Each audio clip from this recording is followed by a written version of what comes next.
Hello friends, আজকে গিয়েছিলাম আমার এক সাবস্ক্রাইবারের ছেলের জন্মদিনে। আর ওদের বাড়িতে গিয়েছিলাম আমরা একটু দেরি করে, কারণ আমরা একটা জায়গায় গিয়েছিলাম, তার জন্য আমাদের যেতে যেতে একটু দেরি হয়ে গেছে। আর ওর ছেলে কিন্তু হেভি কিউট।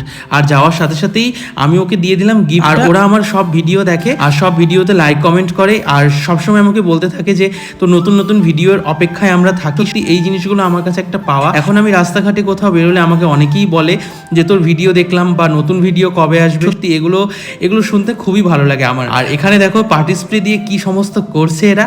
আর এদের ওগুলো করতে না করতে আমি চলে গেলাম বাইরের দিকটা, যেহেতু আরেকটা জায়গায় যাব, তার জন্য আমাকে একটু তাড়াতাড়ি বাড়ি ফিরতে। এখানে বসে গেলাম আমরা খেতে। আর ও সম্পর্কে আমার এক পিসির মেয়েও হয়, ওদের বাড়ি কিন্তু আমাদের পাড়াতেই। আর গাইস, ওয়েদারটা এখন এরকম, দিনের বেলা লাগে গরম, রাত্রেবেলা লাগে ঠান্ডা, তার জন্য কিন্তু আমি সোয়েটার পরে গেছি। ওর বাচ্চাকে দেখো কত কিউট, আমার কোলে চুপটি করে বসে আছে। তারপরে দিয়ে দিল কেক। আর খাওয়ার সময় তো ভিডিও করা পসিবল হয় না, আমি কিছু কিছু ক্লিপ তোমাদের সামনে তুলে ধরলাম। ভাত, ডাল, মাছ, মাংস, চাটনি, মিষ্টি সবটাই ছিল, সবটাই খুব ভালো হয়েছে। আর ওরা এখানে খুব নাচানাচি করছিল, আমাদেরকে ডাকছিল, যেহেতু আমাকে বাড়ি ফিরতে হবে, তার জন্য আমি বাড়ি চলে গেলাম। ভিডিওটা ভালো লাগলে লাইক, কমেন্ট আর শেয়ার করে দিও। টাটা।